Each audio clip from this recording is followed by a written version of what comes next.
اسلامی مکاتب فکر جس شخصیت کا انتظار کر رہے ہیں، جو ان کا ملجا و ماوا ہے، وہ فرزند دارا ہے، امام حسن عسکری علیہ السلام کا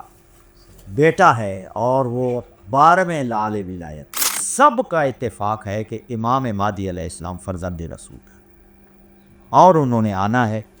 اور ہماری مشکلات کا سے نجات اور چھٹکارا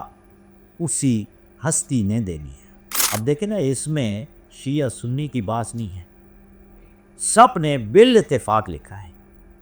کہ امام مہدی علیہ السلام جب تشریف لائیں گے تو ان کے سر پہ جو دستار ہوگی وہ دستار مصطفیٰ۔ اب یہاں مرزائی اعتراض کرتے ہیں کہ جی آپ تو کہتے ہیں کہ نبی اکرم صلی اللہ علیہ وآلہ وسلم کے بعد نبوت ختم ہے، وہ حضرت عیسیٰ نے آنا ہے، اور حضرت امام مہدی علیہ السلام فرمائیں گے کہ اے اللہ کے نبی آئیں۔ حضرت عیسیٰ علیہ السلام فرمائیں گے آج مصلی عبادت آپ کے لیے بچھائیں۔ حضرت آدم سے لے کر حضرت عیسیٰ علیہ السلام تک جتنے انبیاء کرام آئے، ہر نبی نے کوشش کی کہ عادلانہ نظام نافذ، کیونکہ الہی نظام ہوگا، عادلانہ نظام ہوگا، الہی حکومت ہوگی آخری، تو اس میں کوئی ایسا اقدام نہیں ہوگا جو غیر شرعی ہوگا۔ اب دیکھیں، یہودی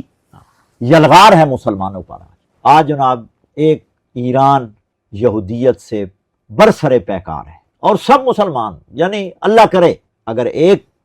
پلیٹ فارم پہ یہودیت کا مقابلہ کرے، یہ وہی مقابلہ کر رہے ہیں جو لشکر امام مہدی علیہ السلام میں شامل ہے، کہ یہود و نصارہ کی طرف سے بھی آوازیں اٹھ رہی ہیں کہ عیسیٰ نے آنا ہے۔ خداوند عالم بھی فرماتے ہیں کہ یہود و نصارہ کو اپنا دوست نہ بناؤ، بعضهم اولیاء و بعض، وہ تمہارے دوست نہیں بن سکتے، وہ آپس میں دوست ہیں۔ تو لہٰذا امام مہدی علیہ السلام کے آنے کے لیے وہ جو علامات پیغمبر خاتم بتا کر گئے ہیں وہ حتمی، وہ قریب ہے۔ اللہ تعالی ہمیں ان کے اصحاب و انصار میں شمار کریں، الہی آمین، کہ ہم نبی اکرم صلی اللہ علیہ وآلہ وسلم کے آخری خلیفہ امام مہدی جو معصوم امام ہیں، ان کی حکومت میں ان کا دفاع کرتے ہوئے، شریعت مصطفیٰ کا دفاع کرتے ہوئے اپنی جانوں کا نذرانہ